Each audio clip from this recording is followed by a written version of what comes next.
Yeah. Can you say your names? Robin. Just in case. Tony. Carl. Kieran. June. Max. Terry. Thank you. And Bob? Mm. Off you go. Oh, off you go. Why? We had this this funny joke on YouTube. The cat lovers will probably know. There was the argument between two cats, and they obviously very heated argument, where one cat was crawling down under the car, and another cat was why,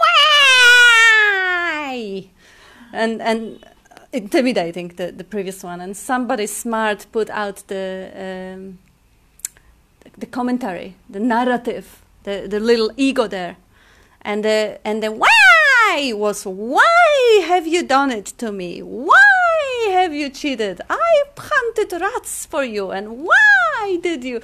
And the whole story goes about, and it became sort of one of our kind of little personal jokes, and it's quite meaningful because it cuts down every why. And imagine now what a potential to live without the why. Because every question why takes you right away to need to justify and tell yourself the story about something. So if I come late and Bob asks me why, I right away meow, and we're laughing. And there is no need for justification. Not that I want to hide why I'm late, traffic or whatever. I will come back to it. But laughter is more important. Coming out of the mind and being in this moment of laughter, of being free from need to justify and tell ourselves a story, is just so much lighter. And then, especially when the situation comes when people behave in a completely crazy way, like, they stab you in the back out of nowhere, and you don't really even want to understand them, because why would you want to go to that mindset? You don't even want to do that. And then when anybody asks why, we're just laughing. Why? And that's the answer. Why? Because. Why? And then laughter. Because, yeah, one relevant situation when the question why can come handy, I haven't found. I haven't.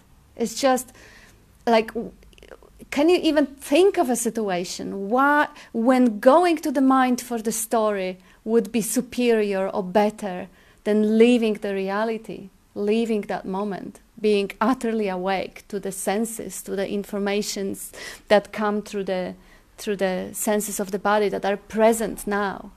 Because any answer coming from thinking is the imagination. Any answer to why you eat what you eat, why you do what you do, why you think what you think, is always a story about what is not. So to actually just play with the why, have fun with the why, rather than go and answer that why. And then later, when it becomes light, of course it may come up, and there's nothing wrong with that. But I just, I don't know, it just came up when he set me up again. Why? Why? Why? Yeah. Another good answer to the question why is I don't know. That's always a great place to be.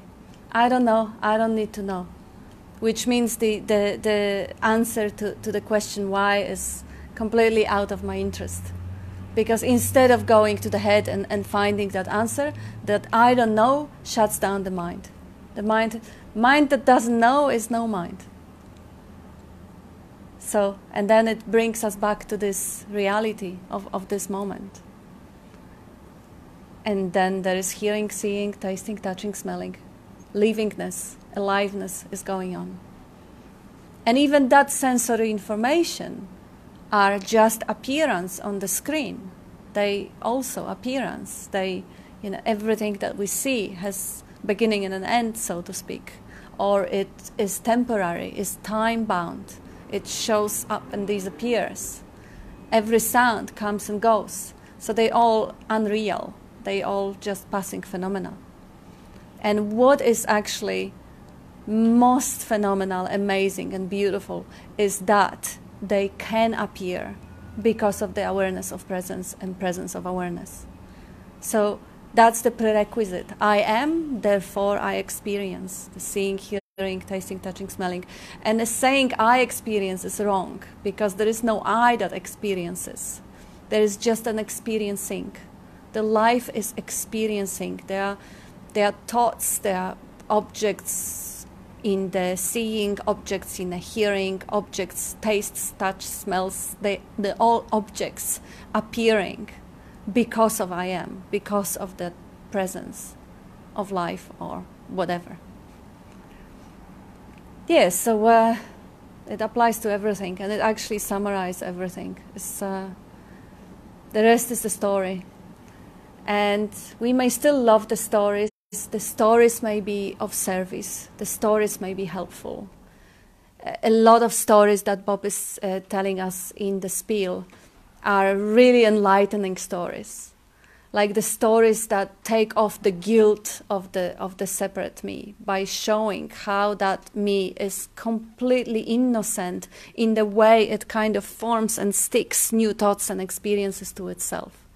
Like you're 2.5, and you are told who you are, what's your nationality, what's your religion.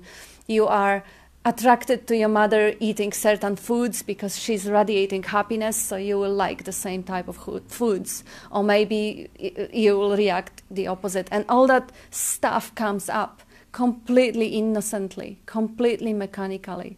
None of it is your fault. We call it a conditioning, but none of it is anybody's fault. Is just the functioning. So that is the story, because it doesn't happen right here, right now. It doesn't. I am not 2.5-year-old. I'm not 2-year-old. The past is only there when I think about it and imagine it. So it only exists in the head. And yet that story very often is a game changer for people who suffer of guilt and shame. When they realize that nothing is of their doing, they are not the doers of their character, they cannot become different or better of their own volition, because the volition or free will is also part of a pattern. If I have certain pattern, I will resonate with certain instructions and I won't resonate with others. So there is no space for any choice making. So everything is spontaneous. The instrument has been tuned in to sound this particular way, and it is being tuned in and is tuning in moment to moment. And that's again the story, because it's only this moment. But the stories are a good illustration, and we all love the stories. So we can know them for what they are and use whatever is helpful about them. So do you have any helpful stories that are speaking to you particularly loud and that are really helpful? Because whatever is helpful for you could be helpful for anyone, for everyone.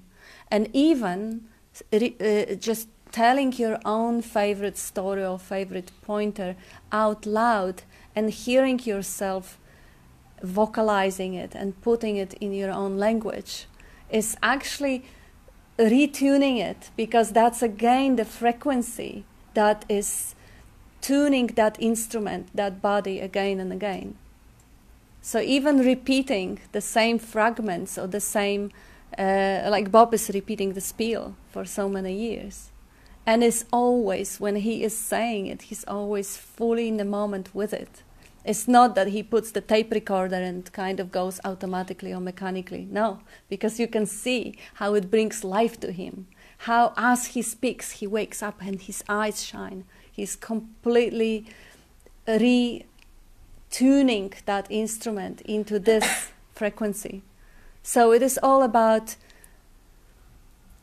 tuning out of the why and the stories and the mind and the problems of self-centered, my problems, my ideas, my future, my past, my drama, back into that, they call it primordial sound of Om or whatever, that I am, that pure awareness of existence.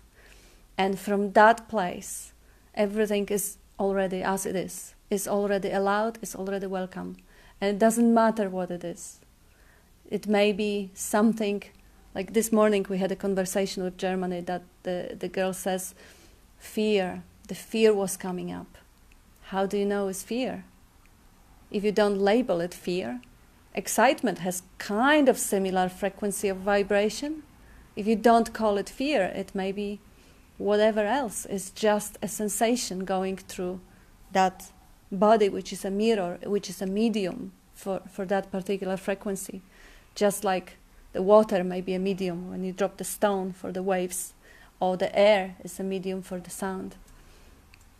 The body enables certain sensations to be experienced, certain vibrations to be experienced. The gaze enables the gaze, which is eyes and the seen, the seeing, because there isn't that the eye are seeing a thing.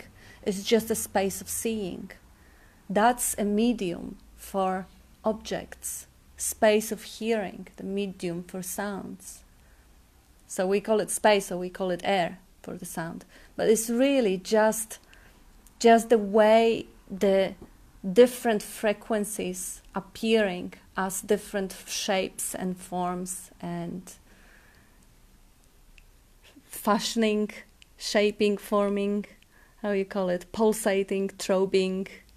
Yeah, a lot of words in a way that one essence expresses itself in the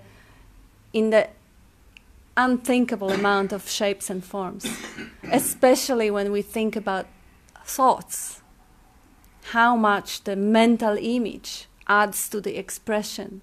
Like we have seeing, hearing, tasting, touching, smelling, and thinking, and those are all areas of expression of that one life. And we are that life. I am that life. There is no we, really. It's just that one life. So if you recognize that this is another story, bringing down all the frequency back into the stillness, every movement back into the stillness, and recognizing that that one essence appears as absolutely every frequency, every movement. And then you understand that everything is that one essence. You can't be anything else or anything different than just that one essence. Then there is nowhere to go. In that recognition that there is nowhere to go, in that stillness of the recognition, you just are. And that's all there is to it. Just being, plain being. And that plain being may seemingly be obscured by mental images, stories, problems, going into the why. Why isn't it better? Why isn't it more pleasurable? Why is it not what I've imagined or expected to be? And again, another thing to do at this moment. Not that you are the doer and you can do it. But if you resonate, again, with the message, the recognition will come up. It will just spontaneously come up. Okay, that's a story. That's one of the way it expresses. It's a magnificent way in which it expresses. Of course, unless it's believed. When it is believed, it's not as magnificent. It's pretty harmful. It's pretty painful. But it doesn't have to be this way. Any story ever told, if it's seen for what it is, it's just a story. It doesn't harm. So what could be one of the worst stories? I heard some people saying that the worst thing that can ever happen to you is a thought, is a story. And of course, Bob says the worst one. After all, I'm only human. Now I am only human. I'm not that vastness of life anymore. I'm only human. I'm making mistakes. And of course, I'm guilty. I'm responsible for my mistakes. I'm contracted. I'm limited. I'm separated. I'm vulnerable. I'm in danger. Yeah, so that's a terrible story. Terrible place to be. But once it is known as just a story, happening on the plain screen of awareness, now I'm conscious of that story of being a person, a human being. What does it do to the screen? It can't touch it. So as the screen, as the life itself, pretending to be a person, pretending to be a human, but knowing that I'm just acting, I can enjoy the play. I'm pretending to be a person, or the woman, or the worker, or the wife, or the mother, or whatever. But I know that's not the reality. The reality of what I am is just pure being, is plain being. So I can put yellow dress, or I can put black dress, or I can put the wig, and it doesn't touch that what I am. Whatever I'm pretending or playing to be at the moment, it doesn't touch. So if the story appears on the screen, I'm a woman or I'm inferior, who cares? The screen doesn't care. The screen doesn't distinguish between pleasurable and a painful story. The screen doesn't prefer day over night, or pain over pleasure, or the other way around. So resting back in that plain awareness of presence means resting back in that true nature of being, plain screen. And from there, being aware of the content, if that's necessary. That's the way of effortless living. That's the way of living that is so obvious everywhere you look in the nature. Like we were joking with Robin before about, all that idea about getting better, and what Jim was saying about education, embellishing ourselves, improving ourselves, growing. If you look at the flower out there, it doesn't have those ideas, or the tree. It doesn't want to be different or better. It is what it is. That's its secret. It doesn't argue with reality. It doesn't want to fix the reality. It doesn't think there is anything wrong with the reality. So without the thinking, there is nothing ever wrong. It is just what it is. And it's quite difficult to show it to someone who is locked in the mind for all their lives. It's quite hard. I was trying with one of my clients' friends today. He believes in things. He believes in Anunnaki and conspiracies and all that. Yeah, how can you not believe it? And I say, well, they're all great stories. They're wonderful. But they're just thoughts. When you don't think about it, you can't worry about it. Yeah, you're right, but how can you not think about it?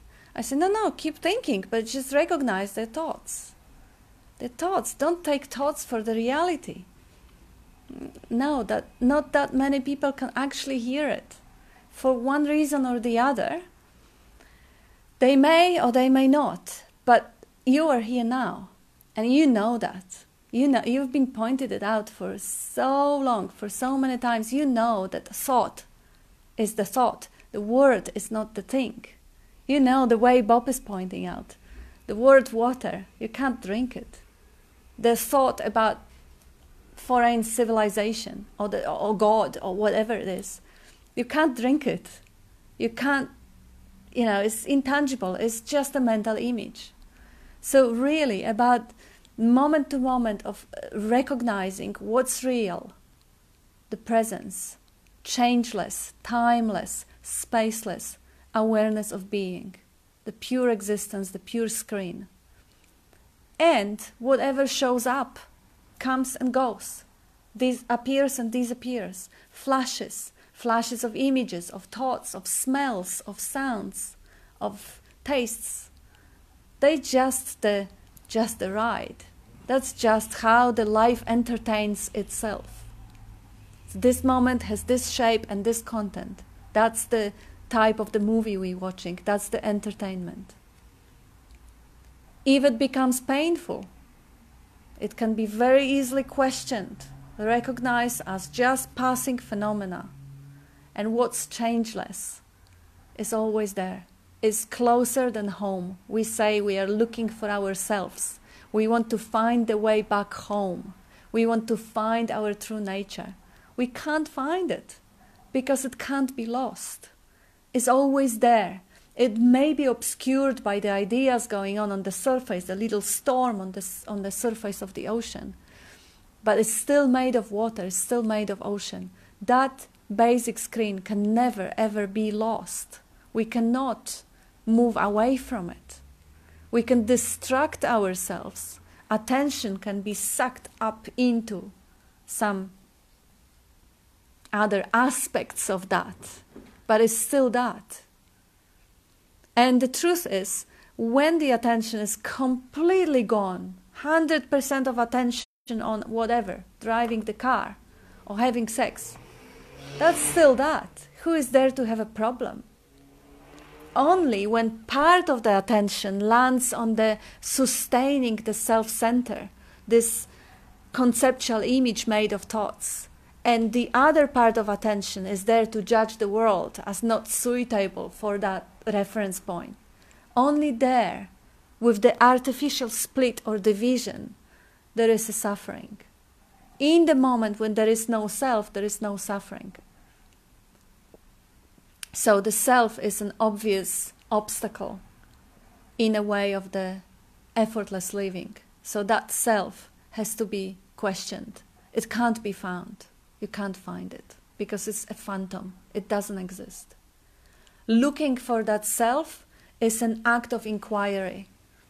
But finding of that self is impossible because it isn't real. So we can get as close as we can to the bundle of thoughts that we consider to be ourselves. I'm a woman. Really? How do I know that? Oh, of course, I was told. That was the information I was given. So is it really who I am? And people change sex today. And the body is constantly changing. And the body is completely relying on the environment. It's completely connected. Moment to moment is exchanging the fluids and air and matter with the environment.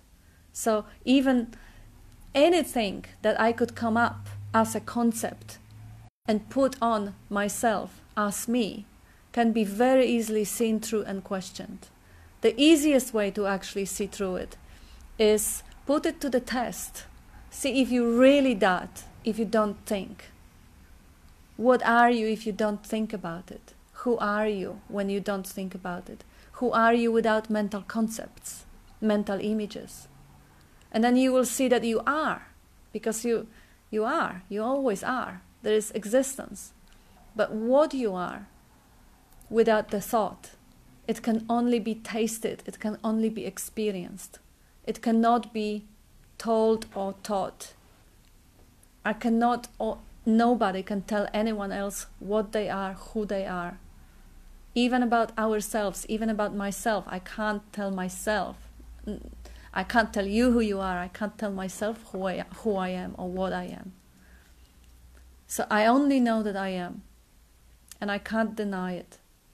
So this is the basic truth, and this is the basic screen, and this is the base, the only certain thing in the whole world that is worthy of looking at, because everything else is Maya, is illusion, is transient, is changing, is unreal.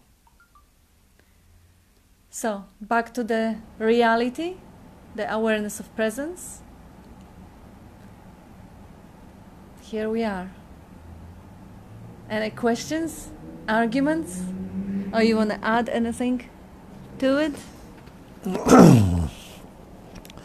You're mentioning fear somewhere in this field. Yeah, the Dorota, the lady from Germany, she mentioned it. Yeah. Well, there's an old story in the Arabian Nights about this merchant going down the street and he meets up with the thing called the plague. He says, "Hi, plague, how you going?" Oh, he says, "Pretty good." He said, "Where you going?" He says, "I'm off to Baghdad. What are you going to do?" He says, "I'm going to kill 5,000. Okay, he says. Going along, and a couple of weeks later, down the town again, and he meets up with the plague again. "Hi, plague, how you going?" Oh, he says, "Pretty good." He says, "Listen, you told me you were going to Baghdad to kill 5,000, but you killed 15,000. He said, "No, I didn't. I killed 5,000. Fear killed the rest." So it means we get this concept of fear and see how we beat ourselves up when we label a sensation fear or anger. We allow ourselves, how do you know it's fear or anger, because you've experienced before and you felt all these things, and people are talking about fear, and you believe this is what's going on here. Another one is anger. When you see the change in your functioning, the feeling comes up with it, and you realise, somebody will say, why are you angry? And you realise this one's anger. We've labelled all these sensations, taken them to be real. And every time this same sensation comes up, we go back to the one it represents, the fear or the anger or the depression or the sadness. We load ourselves down with all the past. That depression we had or fear we had some weeks ago or whenever it was has disappeared.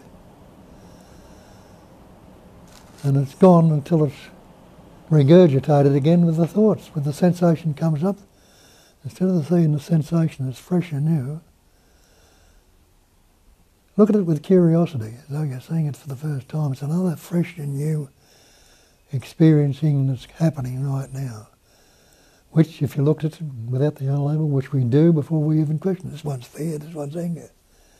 We label it down with the past events, conditioning and experience we've taken on board. But it's no longer as it is.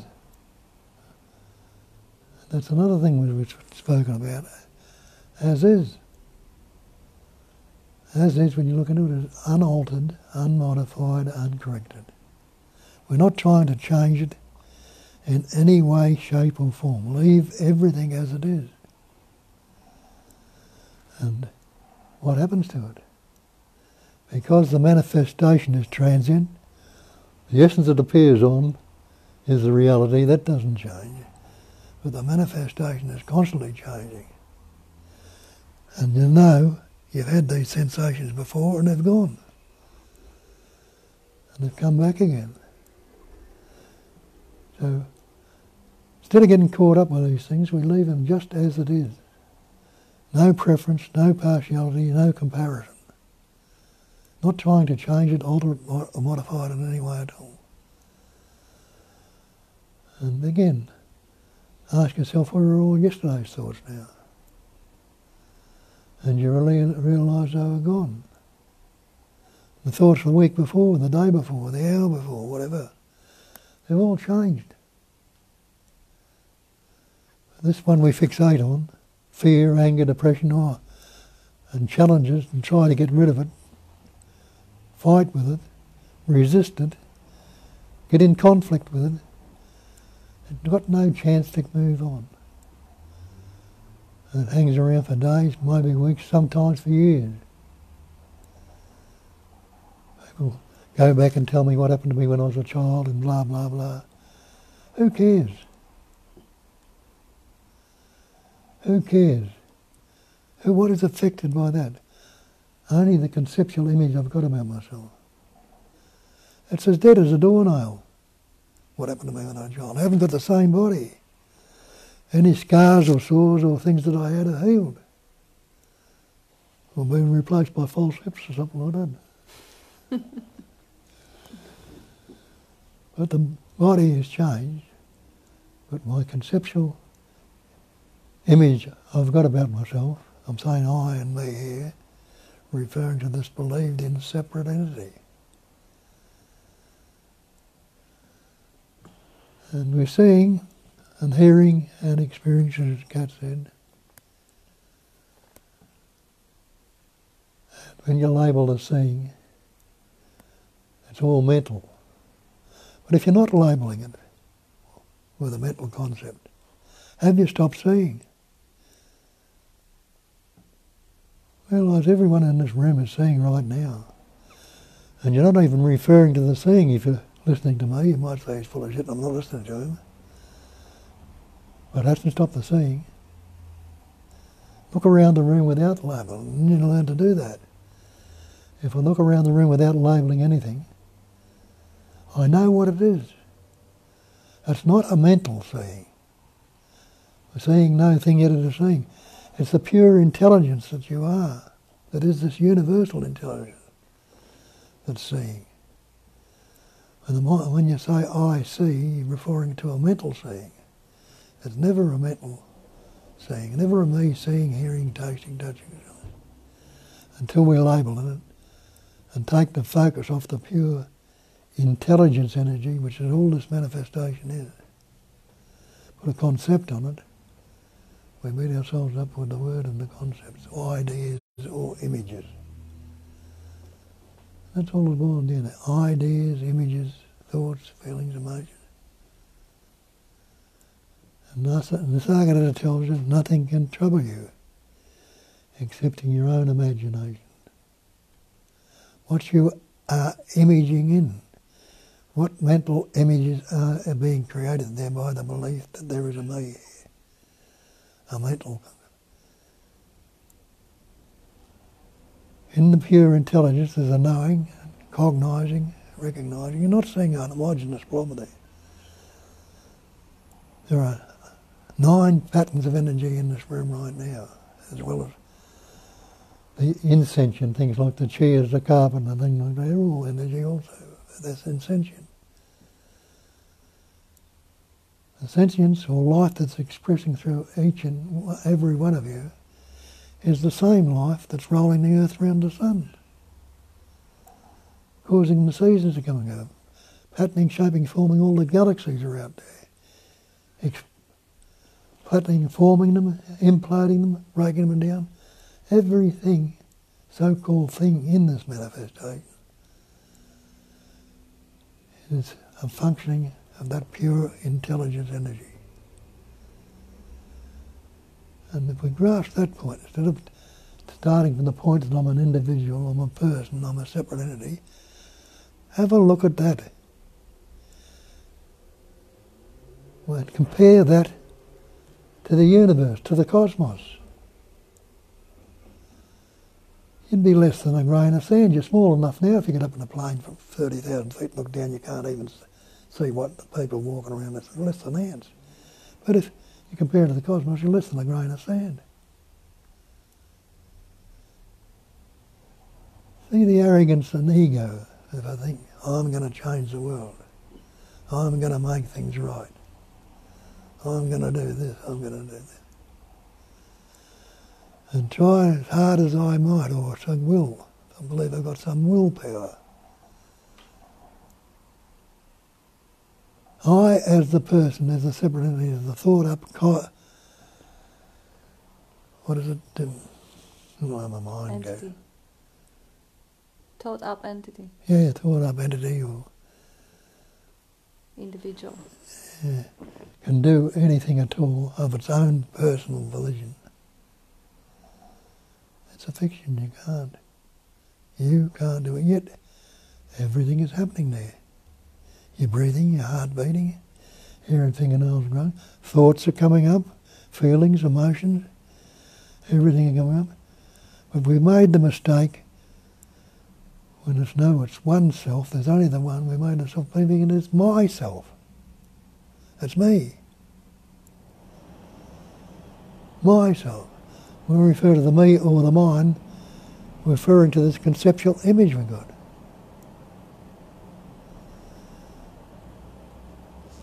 Well, what are you? Are you an image? And all these other things you're seeing in this room are images? Are you them? You know you're not the other images that are in this room. Maybe you're not the image you believe yourself to be. And without that imagining and believing you are an individual, a person, again, drop it right now. Don't even think about it. And focus on what is happening. That breathing's still going on, the heart beating, you can sense the heart expanding and contracting. And you know that food's being digested there, cells are being replaced, and you don't have to think or relate it to me doing any of it. Pain in the body, sensations, you relate them to me, they're going to suffer from.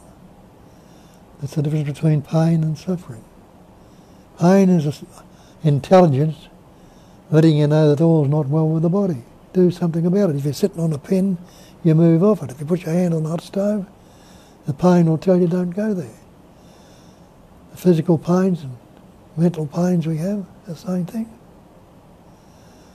We can lock into them for a while, but after a while, that psychological suffering that went on and grew and grew and grew to knots in the guts, aches and the heart, lumps in the throat, all sort of imagined concepts and ideas, bringing the concept of time into it.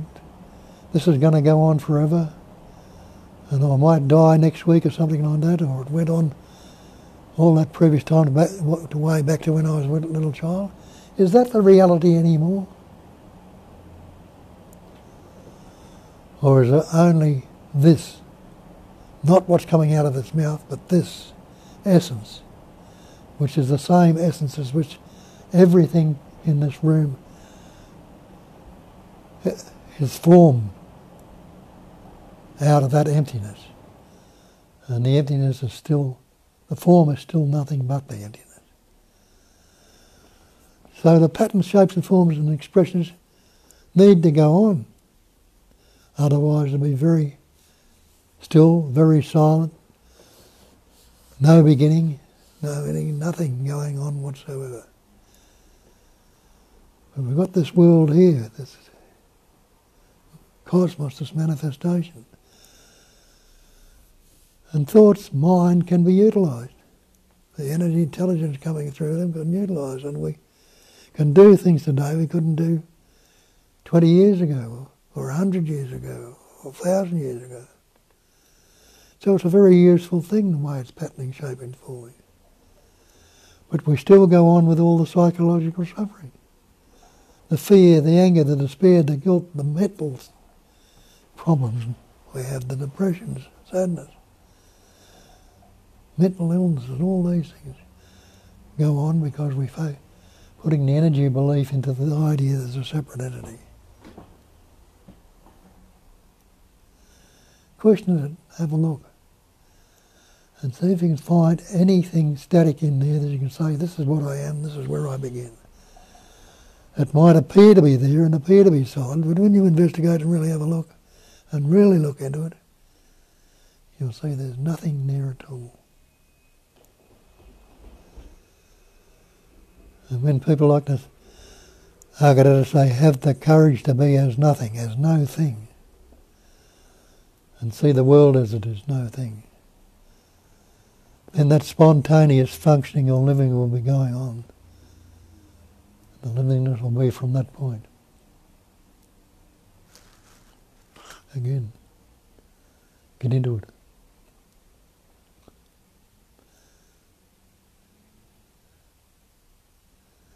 There is no seeming body in this room who is not that.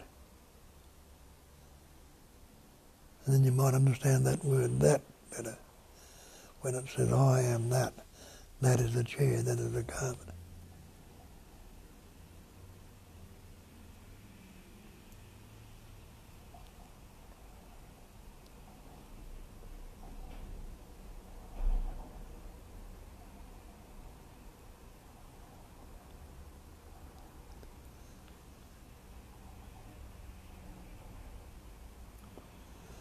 When you open your mouth, realise it's that that's speaking through and as that pattern you're calling it.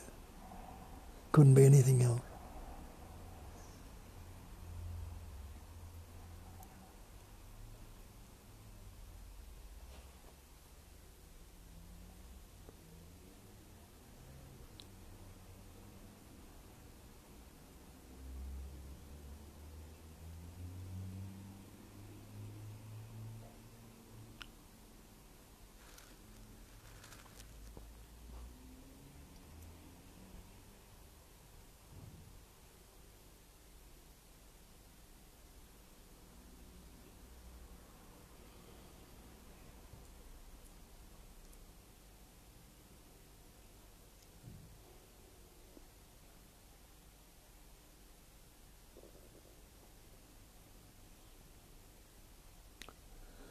Come on, at 9 o'clock everybody will want to speak.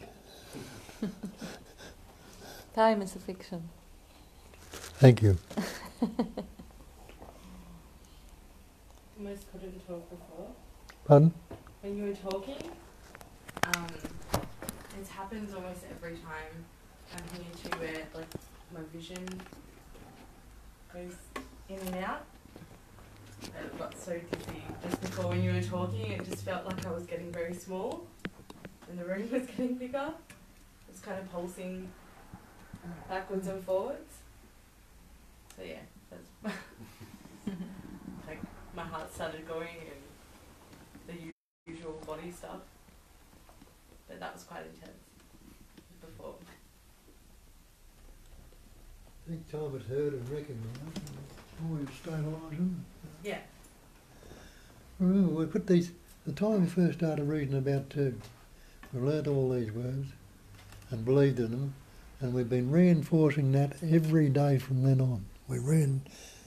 Parents, schools, society, everybody around us reinforced it, because 99.9% of the world have come from that point. And we continue to reinforce it ourselves. I had a dream a while back, which is quite funny. I don't know how much relevance it has, but where I was in a cafe and this guy walked up to me in my dream and said, "Do you want to know how I became enlightened?" And I was like, "Sure, why don't you tell me?" And he goes, "A guy walked up to me in a cafe and said," and then he stopped talking and he just looked at me and I was like, "Yes, and?" And he just kept looking at me and I was like, "Yes," and I was getting frustrated and he just smiled at me the whole time. And then all of a sudden everything went white and I woke up and I was like, "That's sneaky." Because there was nothing that could be said. That's what I got from it.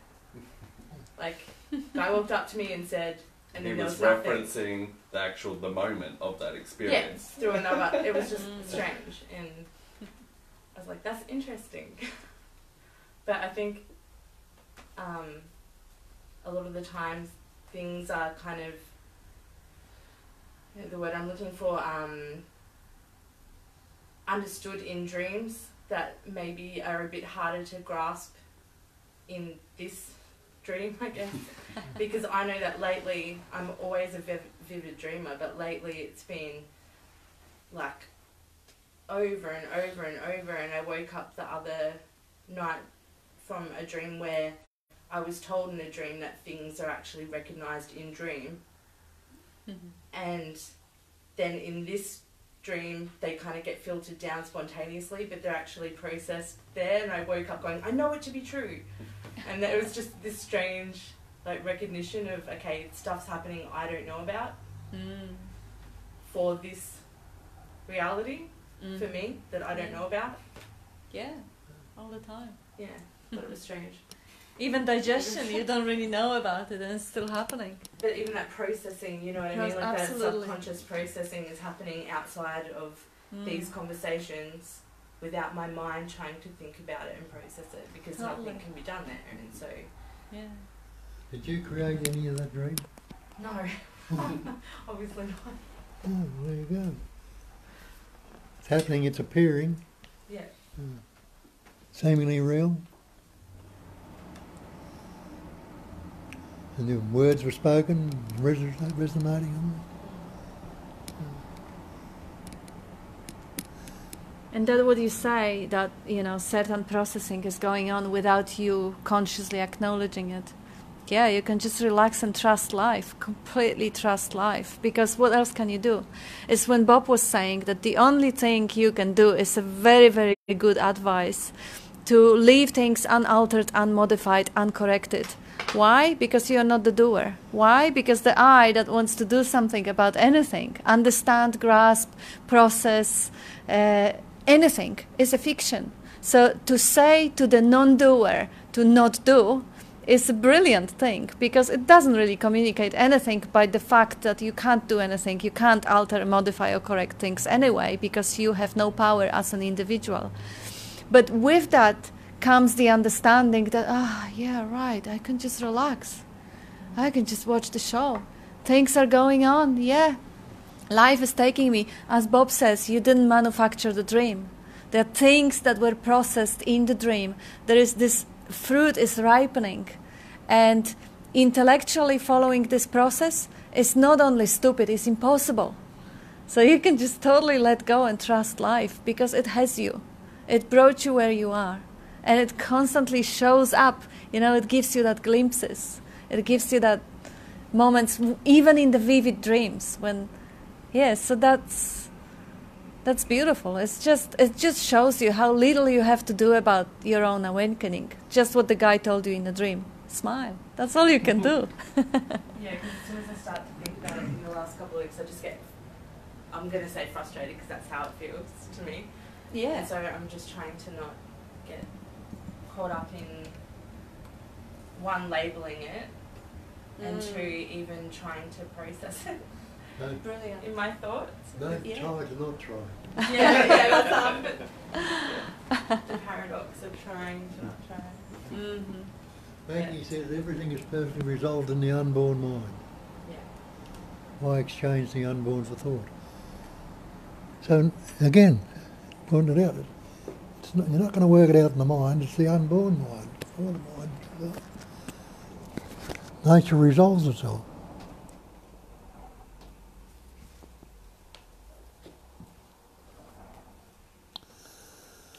We exchange it for thought and think we're going to work out with the thought.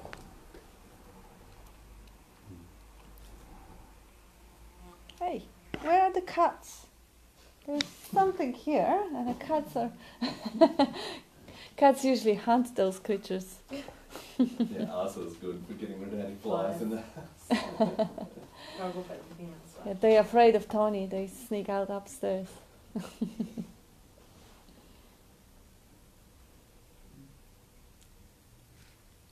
Yeah, so relaxing to what is and leaving things unaltered, unmodified, uncorrected. That's a brilliant, brilliant way of just living naturally.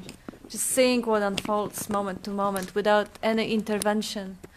And of course, it doesn't mean to refrain from actions, because not being a doer doesn't mean that we can stop doing either. There's no place for any sort of a volition. It's just watching things unfold. I think the hardest thing I have is with the label, when the physical thing happens. Like we were talking about, like fear and all that sort of stuff. Yeah. So even when you were talking earlier, in my heart, like I felt like the racing start and go up to my throat. It's very difficult not to jump to a emotional story about the physicality of it. I had the same things going on with you? my heart, and it's like what I once would have called, oh, that's anxiety, and then you start, as you say, you start loading that sensation up with all that. So yeah, it gets muddied. Like even that, what's happening gets a little muddied by the, because it's like it's so instant. Like it's bam, the emotion happens from the sensation, and so and then trying not to try.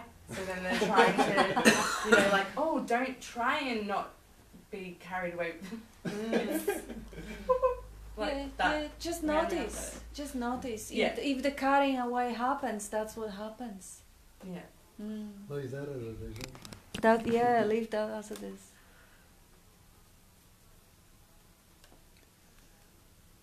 I think there's a fly party happening actually. Something's there.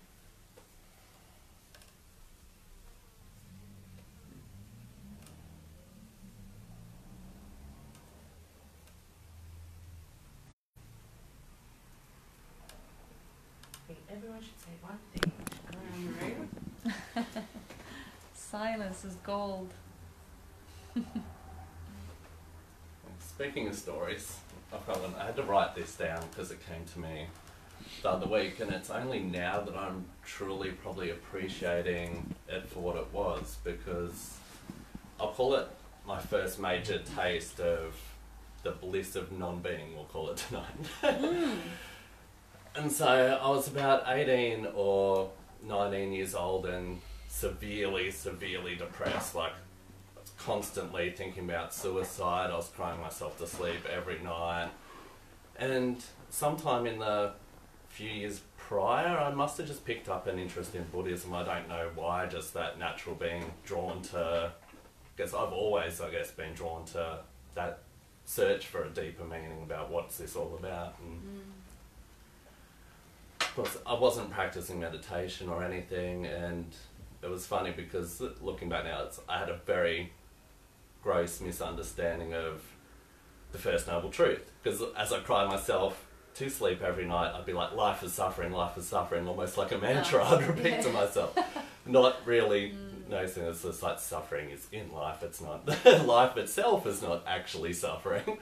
Mine felt like it was at the time though. So this went on and on for months, and then one night things happened and was the last little thread that was holding me on. So that's it. Went and locked myself in the bathroom. I'm going to kill myself. That was it. It was just a pure knowing of that fact. There was just no more ifs or buts about it, you know. So I was just kind of sitting there wondering how I was going to kill myself, and I was just like, no, I can't slip my wrist in the bathtub. I don't want my mum to see me like that and have that horrible image burned into her mind for the rest of her life. So being the good son I am, good thoughtful son, we lived near lakes. I'll go drown myself there instead, eh? Oh my God. And then out of nowhere, all of a sudden, the urge to meditate just hit me. And so, as I said, I'd never really practiced before, and just like, why not? I'm just going to go kill myself anyway. Like, it wasn't like any kind of delay tactic or anything like that, because that, as I said, that when it was a knowing that hit me, it's just like, okay, that's it. I'm going off myself now. So I sat down the bathroom floor to meditate, and something really kind of amazing started to happen. And it's because as a dead man, I suddenly had no future. Yeah. With no future, I suddenly had no past. And so all there was just complete, pure presence. Like, so my life had been just torture for so long, and all of a sudden there was just this most perfect peace and stillness and presence. And suddenly out of that presence came this, I don't even know what you would say. It was kind of like the voice of the presence in a way, just this pure knowing that just came to me. And if it was put into words, it basically said, like, no, you can't kill yourself. Your life is meant for more than this. And that was it. So it's like, I'd love to say that the depression and everything magically vanished and everything was all lovely bliss and everything like that evermore, but the depths of it disappeared from that night afterwards. That all went. So I found that funny that remembering and appreciating this is what I was referring to the other week when I was reading about Bob's story and his search being fueled by what gave him a second chance. So to me, that was what gave me my second chance, and just that pure presence, and that led to that full reconnection with the presence, and yeah, which really didn't come to appreciate that for what it was. So you'd think after that I would have been, oh sweet, meditation is awesome, I'll do that every day. No, never meditated. It's just one of those funny things that happens. You did its job, that's fine. Yeah. Yeah, it gives you a taste and it keeps you alive. And then, Yeah, definitely. Yeah, and we all know it through our life. I mean, I used to have tastes like as a child, really. I mean, my childhood was absolute horrific. It was just one line of unthinkable anxiety and inadequacy and never knowing where I am or where I should be, and always feeling that I'm lost and everybody has worked it out and I haven't, and I couldn't see. I had this crossed eyes like this. I couldn't see ahead, and absolute drama. And why the thought of suicide didn't cross my mind, I don't know. But it was for years and years and years. It was easing up as I was growing up. But throughout all that unthinkable suffering, there were moments of absolute stillness. There were moments when it would just as you said, suddenly the whole turmoil and the whole drama and whole fear would just vanish, and suddenly everything would come beautiful and alive, and it was like a sparkle coming through, and complete annihilation of any sort of separation. I didn't have words, like how 7-year-old or 5-year-old can have words for this. But that was something that I learned to actually wait for or look for. And that was something that, as I was growing up, I equated it with beauty. And I started hunting beauty and actually defined my personality. I started going to climb the top of the mountains because of the beauty, look at the nice night sky because of the beauty, hoping that moments of beauty will give me that disappearance of the self. And it very often did, and I became a junkie of beauty. But of course, that wasn't the answer, because beauty is some sort of a trick, is some sort of a trick that gives you sense of a false and temporary sense of pleasure. But that was all I knew at that time.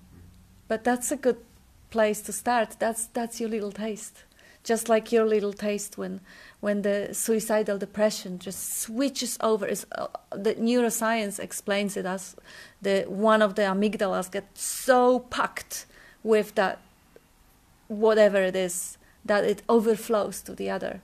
And one is responsible for depression and misery, another one for bliss. And that's quite why probably on the biochemical level it often happens that experience of awakening is following the experience of suicidal misery. Suffering's always been my sadhana, that's for sure. Yeah. Never been much for formal practice, but suffering has really always accelerated everything quite a lot.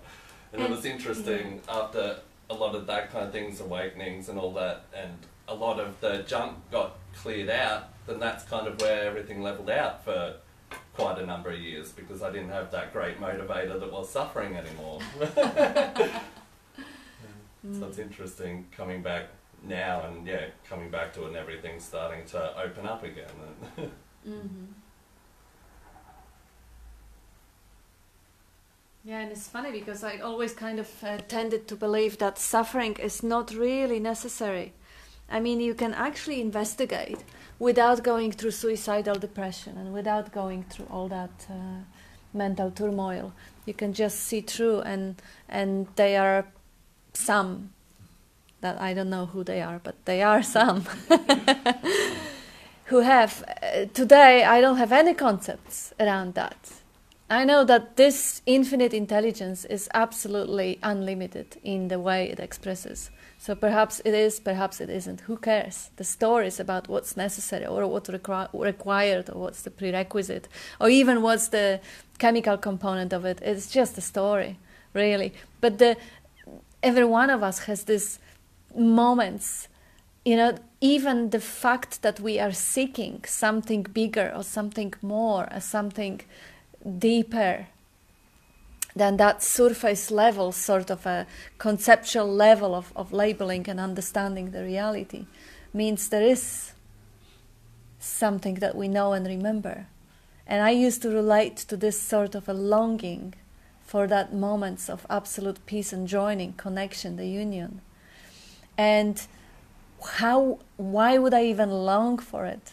Because there was innate knowing of that reality. And that knowing of the heart was what was perpetuating the search. And of course, that's a round way, because, I left home and went to my head and lived in the conceptual reality, imagined and interpreted and made meaning, like Tony says, made meaning, I'm inadequate, I'm stupid, everybody has worked it out, I'm lost, I don't know where, that reality. And now, finding the way back home to the non-conceptual awareness, to the awareness in which there is no interpretation, no meaning added to anything.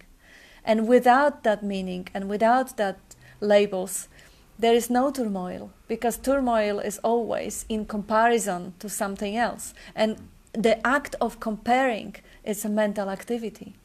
Getting off the mind, there is nothing to compare. This moment is fresh, is new. So it is perfect as it is. If I don't relate it to any past moments, future moments, taste from the past or expectations, anticipations of how it should be or would be, is nothing wrong. But the whole search is a beautiful adventure, especially when it's over. when it goes on, it doesn't really feel this way. It feels like suffering, doesn't it? Oh well, it has its highlights, but mostly it is a sense of lack. It is a sense of, I'm not there yet. There's still something to be seen and understood, and as I am right now, that's not it. So that's painful. I was gonna ask you, Kat, because I resonate a lot with your story. I had a bad night with my dad a couple weeks ago, and I suppose if I'm very honest, the thing that I was really seeking and am seeking, like, in this journey is the end of my suffering. That's really what got me on board, because I see it very clearly, like, that money won't do it, sex doesn't do it, status doesn't do it, even relationships don't do it. And I kind of was like, well, I felt like I'd run through a lot of these things, like achievement doesn't do it, and I felt like I'd run through a lot of these things, but was still fundamentally feeling like empty or unfulfilled, or like it was always like a sugar high, and never lasted. It like never led to lasting fulfillment. And so I thought, well, and I thought that this is like the last thing. It's like, or the only thing that could be is like, well, surely if I find God, surely that would be lasting fulfillment, you know. Surely God isn't one of those things that comes and goes, or is like a sugar high. And but I have this fear that, because I talk to Bob a lot and my dad a lot, and I have this fear that we talk about like non-conceptual awareness, and you are already that, and things like that, and that it's very simple, like it's not a complicated truth, it's a very simple truth, and is not difficult to understand. It's not even something that can be understood as such, but I have this fear that if that I will see it isn't the right word, that I will see it, but the suffering will continue, like, and that it won't be. Like, I have this dream of finding nirvana and being like, and never ever suffering again, and being like, oh, like God rescued me, and like, you know, being eternally like grateful, and you know, and so on. And I suppose I'm afraid that I don't like it doesn't sit well when it's said, like, when you talk about it being so simple, and it's very like, you know, you are already that, and things like that. It's a little bit like, well, what am I doing? Like, what am I seeking? And like it like, I feel like it's incredibly paradoxical, like that, like you are it, but you're not aware that you're it, like, and search. and you say, you know, like, desire but don't desire not to desire, and like all that, you know, like, and so I get lost, and I fear that the answer that I will find won't lead to the end of my suffering. It may only lead to the end of you. Well, that also, I'd be happy with that. I wouldn't. I'd be happy with that. Generally. But if there is no you, who will be there to suffer? I suppose I can't deny that there is suffering, and if I look for the sufferer and cannot find it, Where's it all taking place? where? In the body. Yeah, where's the body? Isn't it all taking place in time? If you didn't have the concept of time, where's the point you're going to suffer from? Where does suffering begin and where does it end without time? They tell you in the scriptures, in the Bible especially, 1,000 years in thy sight is like yesterday when it has passed, or as a watch in the night. Boom, it's gone like that. Take the concept of time on. You haven't, what are you going to suffer in? What room are you going to suffer in?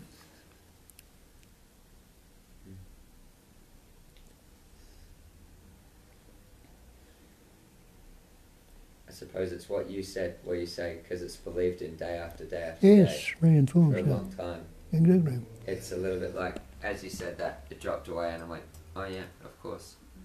And then, it's like what you said when the Sagadata said to you, you're not the body or the mind. You went, oh, I saw it, and you said, but then got caught in it again. It's like, I just have this horrible fear that like, it will always be this like, seeing it, losing it, and seeing it, and losing it, and so on. But have you lost it? When you see it once, your intelligence will say, listen, I saw through this the other day. What do I carry on with the story again? Go back and have a look and see where it is again, if you can find it. Would it be fair for me to say that it's more difficult to see it in some times than others? Yes, of course it is. Like it's more clouds in the sky sometimes than what there is on a dull day. But you say the sun's left the sky?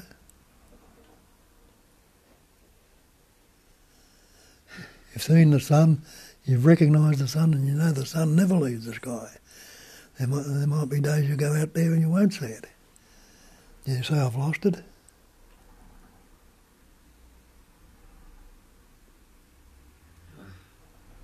I feel like you might as well have, though. Well, test it out. As I say, keep testing it out and see. Go there where you fear to go. And you might get a shock, you know. I'd say, shit. I find that in actually going into it, it dissipates. Yeah, Like, yeah. actually, like, going the other way. Inviting it in and things like that. Yeah.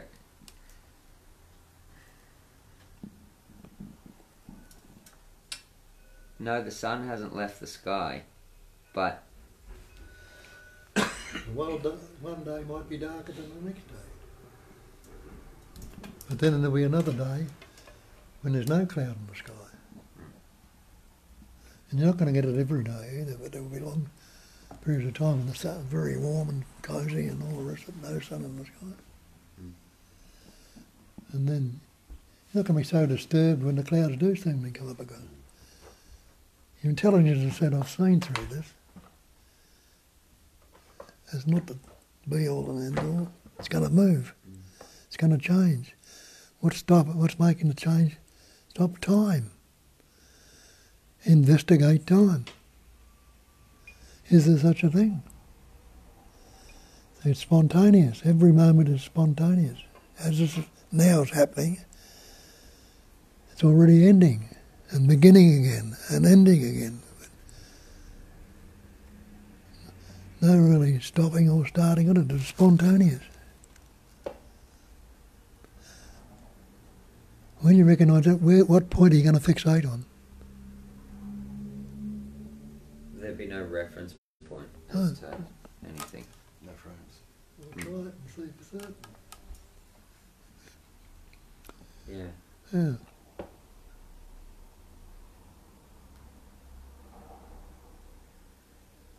Is it true that it seems to be like a continuous investigation until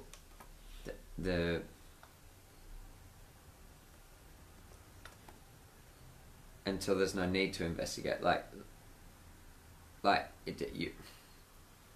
once you see it, and you might, the clouds come, and then you look again and you see that it's just clouds. Like, does one just continue to investigate and continue until? Well, the one disappears. Where's the static point that there is a one that's investigating? Well, an investigation is taking place. Right. And then that's constantly changing. Transient. But what it's all appearing on doesn't change. And you're saying the change, you're knowing the change is going on instead of believing that the change is real. If that static background that wasn't appearing on, could you notice the change even? Or notice the time?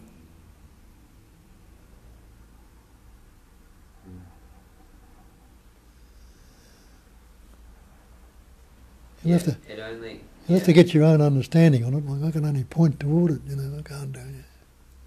Yeah, you're right. It's only. You might express it differently to what I was expressing it.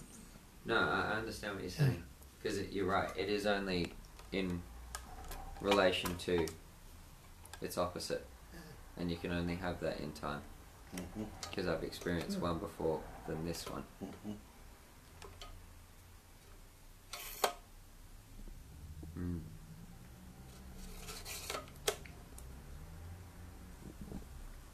Yeah, it's like the complete opposite of what you do throughout your life. Yes.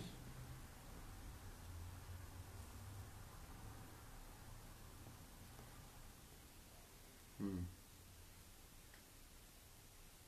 I understand. It's yours. Also, that fear, it may be quite irrelevant, but if you see that fear of losing it, that you see through, and you will keep losing it, and you will have to investigate forever and ever until it stabilizes. If you actually see Is that true? that's a thought. Right. That's what I'm trying to say. Just see it as a thought, because if you believe it, that's fucking overwhelming. That's horrible. That's something really, really, that you load yourself down with that. And is that true or isn't it true? Well, who knows? Who knows how it is going to be? But if you see it as a fear, just a thought, just another thought, and just see how long it lasts. The truth is, you don't know. You have no idea. It's just this moment, and in this moment, how aware you are of the stillness and the content. What is going to happen in next month or next year or next 10 years or whatever, we don't know. Nobody knows. So it's not really even worthy of investing attention into trying to figure it out. You label it, oh, I'm afraid that it's going to be like this. Maybe yes, maybe not, but you don't know, so don't worry about it. Just see it as a thought. This is a fear, and it's heavy. It will bring you down. It's something that really... can you see how heavy it is? Can you feel how heavy it is? It's oh my gosh, it's a nightmare. It's a nightmare to have. Like, yeah, even if I see through because it's so simple, it's gonna haunt me forever, I'll still lose it. It's horrible. But that's not the reality. That's a thought. That's a mental image. That's the imagination. That's a fear. It's whatever you think about future is not the truth. It's projection. It's imagination. It's never ever gonna be true. Unless you fully believe it and look for the evidence and you prove it to yourself. Just like you believe in angels and you see them on every corner. Or you believe in placebo and you cure yourself of cancer. But the truth is, you don't know. It's future. It's not here now. The more you invest in that nightmare, the more you reinforce conceptually living this moment. This moment is not too bad, is it, right now? Yeah, so that's the reality. And if in some future time it may get more, or the suffering may come back, or the sufferer may persist, who knows, who cares? Really, it's a rude thing to say, who cares? Because obviously, that's very personal and very close to your heart. And of course, nobody wants to suffer. You don't even want your enemies to suffer, probably. So the who cares sounds rude, but if you understand that this image that is preoccupied with the future, it's not the reality, it's just a passing phenomena, it's just a content. That you who wants to see through, and that you who wants to be free from suffering, is a different you. This image is constantly changing. Like the you who is in the relation with your girlfriend is a different you than the tennis coach or actor. They're all different sort of images. None of that is true. So the one who is preoccupied with finding the truth is just another version of the image. Because who you truly are is aware of all that versions of self. Of the self being the body, self being a man, self being an actor, or being a boyfriend, or being a daughter, a son, or whoever. You are the awareness of it all. So now the future in which that self that seems solid and the same every time is going to suffer is just a story. Not only that self-image is not solid, your self-image was different 10 years ago or 20 years ago. When you were 2-year-old or 5-year-old, your self-image was different. and it is going to be different next year or maybe next minute. It's constantly changing. See how your self-image changes when you get up depressed, and when you're full of energy and you're succeeding. The self-image is completely different. At least this was my experience. I had moments when I was fine, I was just average, average everything. And then I had moments where I was absolutely hopeless and disgrace.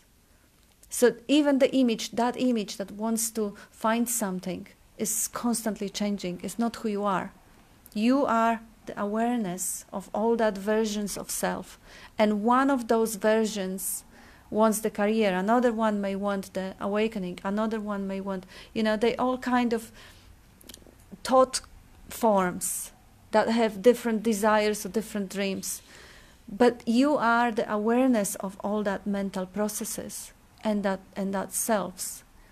If you see that in this moment you can always go back to being that invisible, transparent, basic screen, then, and there is Max showing up on that screen, the one who is anxious that even if he sees through, and he can't see through because he's an image.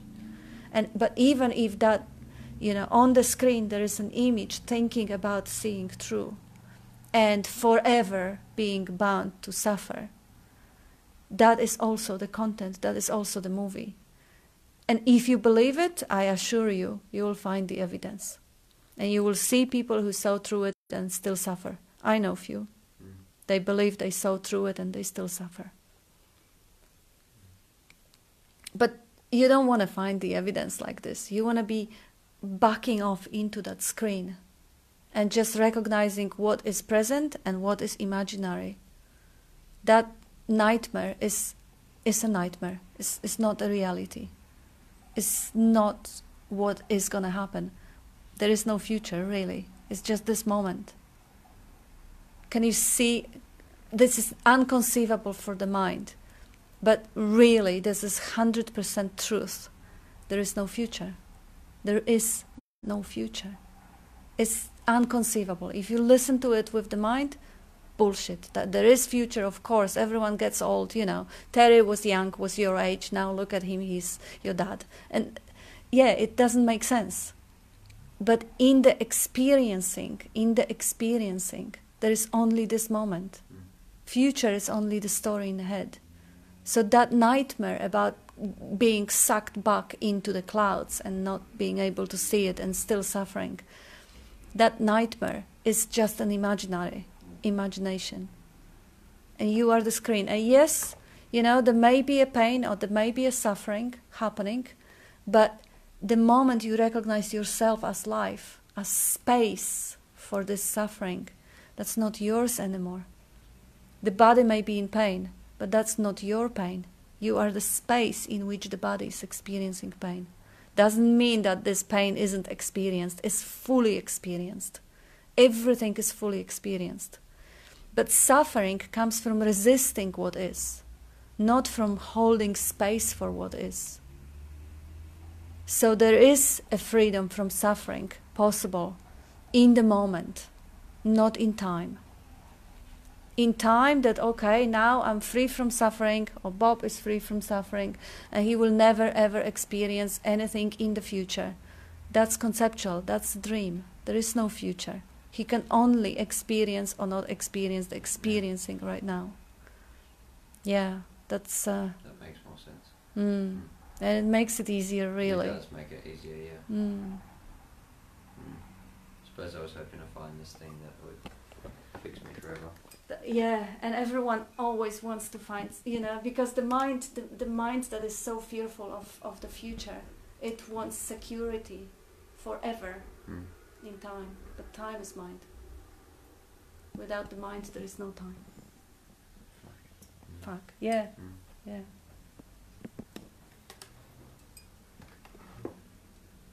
You're smiling, Robin. Say No, I was something. just going to say that was good. That was very good. Oh. No, in fact, all of this has been very useful, I think. It's been good. Yeah, I love Bob's ultimate. I find it an ultimate because he doesn't order people any prescriptions or any practices or any things to actually follow. But yeah, I like to be a little bit devil's advocate. Follow the practice of leaving things unaltered, unmodified, uncorrected. Follow the practice of not being a doer because you are not. So if, as the non-doer, you refuse the doing, then you actually land in your true nature. But I don't mean refuse the doing, because even refusal is not in your hands. But just basically, how you say it, don't take any stance for or against. Yeah, say it, how you say it. I can't think of it at the moment. Okay, sorry. Yeah. Yeah, it's just letting everything be unfolding, always taking that one step back. If there is any action spontaneously happening, you're the one who knows about it, not the one who is engaging in it, but knowing about it, the awareness of it. And if there is if the whole attention, 100%, goes into the action, there is not a problem. Because there is no separation between, like the whole 100% of life essence at that moment embodies the action. So there is no suffering in it, because there is no sufferer. The sufferer comes only when part of the attention is taken out and is forming that conceptual image and relating and translating and making meaning of everything relative to the image. And this process, this mental process, there is an invitation to actually step back and be aware of that relating, of that translating. That is kind of, it feels almost, I heard people saying that it's almost disassociating, which kind of feels cold, like you imagine yourself like a third person watching. No, this is not about imagining. This is not about the NLP type of disassociation where you kind of get cold on the world. This is about waking up from being trapped in this jacket of being an entity, to recognizing the play and the actors. And again, not always available, but with tuning into that sort of a frequency, it comes up more and more and more. It just spontaneously comes up. It's the disassociating, not really even like the question, what's wrong with right now if I don't think about it, or leaving things unaltered, unmodified, uncorrected. It brings about a new pattern in the functioning, the pattern of recognition, of really seeing thoughts for what they are. It's almost as if it is just another muscle that has to be trained in a way. I mean, again, because that intelligence and the ways it expresses is infinite and is no impossible things. In many, many cases, it happens progressively. In other cases, it happens as a volcano exploding, or it happens or whatever. But those are just stories. There is only one moment at the time. There's only one moment, this moment, where that movement of comparison or movement of relating can or cannot be seen. So it's not really about worrying, about being vigilant for the rest of your life. No, it's just this moment, just right now. And the more of this moment right now, the more that muscle of staying present, of being awake to this moment, awake to this dream, gets reinforced, and then it gets easier. I mean, it is already easy because it's only this moment. I mean, there's suffering that's in the body, yeah. So like, if I walk down the street and someone shivers me, I'm in that moment, it's pretty appropriate that there's pain and stuff. But I think, like, even though I haven't seen clearly through everything yet, I mean, I think the difference with the suffering that gets dropped is the perpetuated, you know, like I might have a horrible moment and then I go on for like the next week recounting this horrible moment It's and the it story fucks about it. everything for like a week, and my whole life I feel I've lived like that. You know, like I said about having the conversations in my head about things, like I'm always defending myself in these pretend conversations that are going to happen in the future and things like that. But like, I mean, of course, like suffering can happen, I guess, but not. It's more situational and not like imaginary. Suffering is to the mind what pain is to the body. Beautiful way to say it. Yeah, and the mind can go on Yes. forever because Yeah, time it exists can, in the mind, yeah. so it just keeps going and going and going and jumping from next thought to next thought like a lily pads and a bullfrog, I guess. Whereas, you know, I've had moments of extreme pain before, which have, like I had gallstones, Ouch. which where I had like acute attacks for a while, and they were like, wow, like I can understand why people can't handle acute pain. Which you can't escape in the moment, like that's just there. But as soon as that dropped, I was like, like once it wasn't actually happening in that moment, it was like, and that's, I think, what I'm trying to get to, or not, you know what I mean? I don't want to get lost in language because my language is going to be completely incorrect. But like I didn't have any preconceived notions of wanting to stop suffering because, like I said, this kind of just bit me in the face. It wasn't like something I was like, I've always suffered, but I was never like, I just thought that was how it is. I never really wanted to seek out anything to end suffering. Wow. But yeah. But at the same time, that you would have on I some level, was, because the because, mind like, is always searching for happiness and what thinks it's I always at thought some a level good there is relationship always. would make, that's what I wanted, was a good relationship, you know. I had abandonment problems, I feel like everyone's been horrible to me, bad parents, you know, like broken family, just horrible stuff. How important is all that right now? No, it's not, and this is the point I'm trying to make, because I thought this would be the missing puzzle piece. Like a good relationship, and we've been together for almost 8 years now, and there's nothing wrong at all, and yet I'm still unhappy.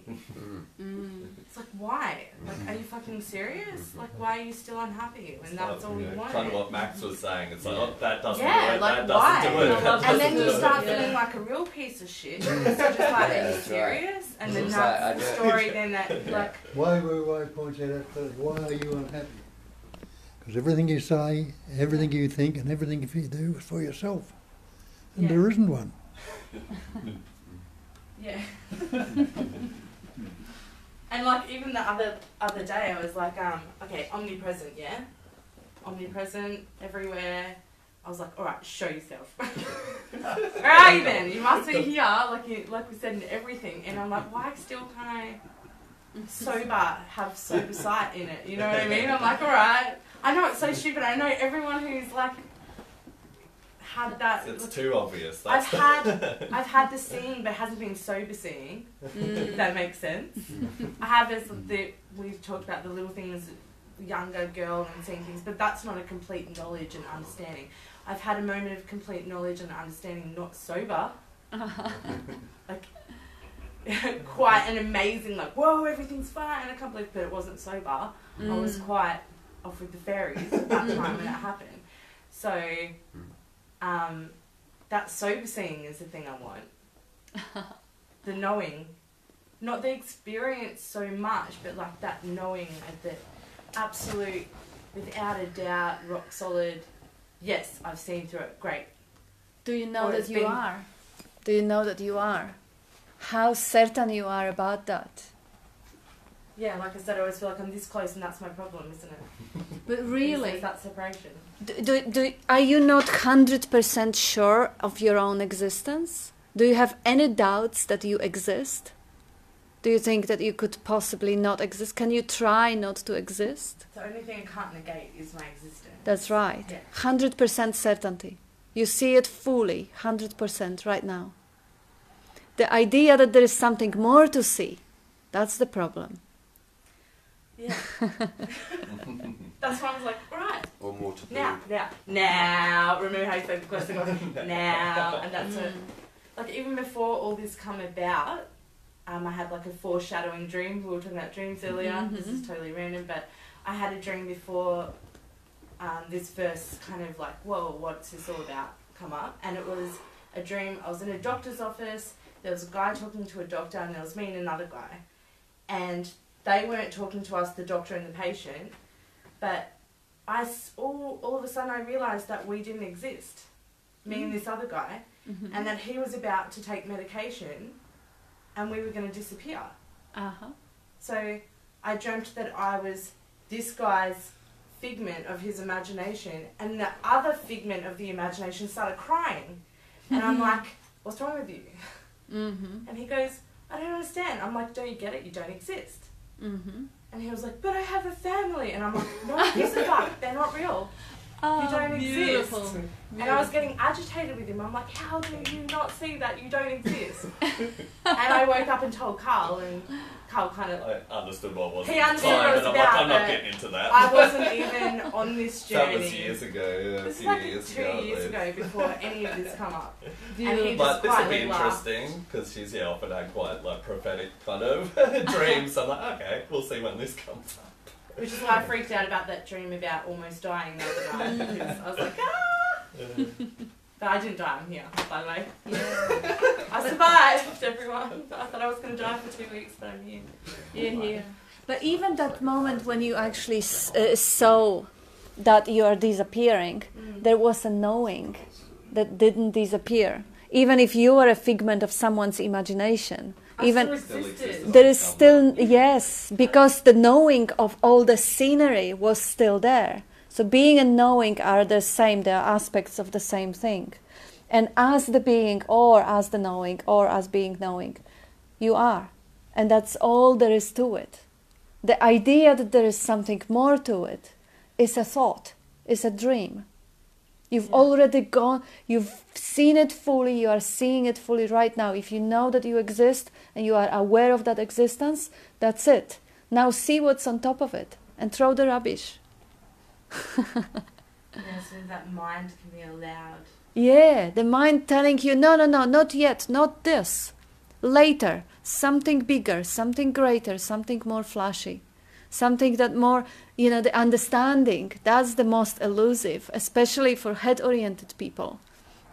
Understanding gives us such a thrill when you learn new skill and you're so glad you understood something. Or even when you understand someone, what they feel. Oh gosh, it's such a pleasure in understanding. So we try to grasp it with the mind for that pleasure, for that moment of, oh, I get it.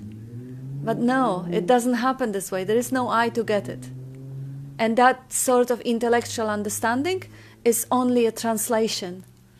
And it's only coming and going. It's a glimpse. They are insights that are very pleasurable and very beautiful, but they're passing phenomena. They're not worth it. You want to ground and anchor in something that never changes. That is there all the time, regardless of whether Kiran is suffering or she's dying or whatever is happening. That presence of awareness is always there, the home, closer than your heart, closer than your breath.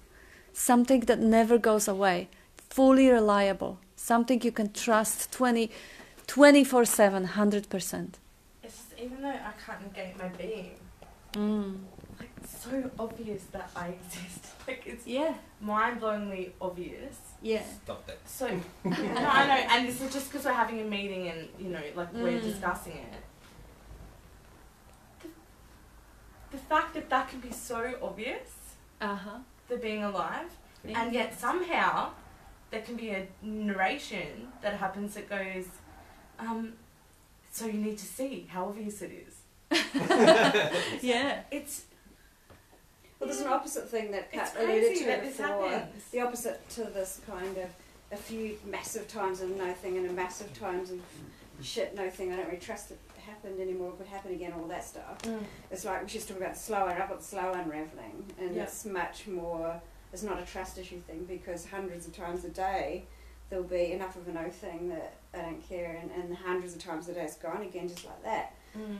But so it's almost like this, I'm not really bothered. I see enough sky coming back. Now, even if it's not deep or abiding, I never had the deep abiding thing. Or maybe more a few seconds at the most, but triggered out so fast. But the fear of the sky not being there or not ever coming back isn't a thing, because it's just constantly showing up, and it's clear it's just showing up by You're lucky itself. that you have that. Associated pointers are showing up, whatever. Yeah, so it's kind of, but it's out there, you know, it's not, you know, and it's probably happened for a lot of people. You know, some people go for 30 years and slowly, they care less about stuff, you know, it's shorter and shorter.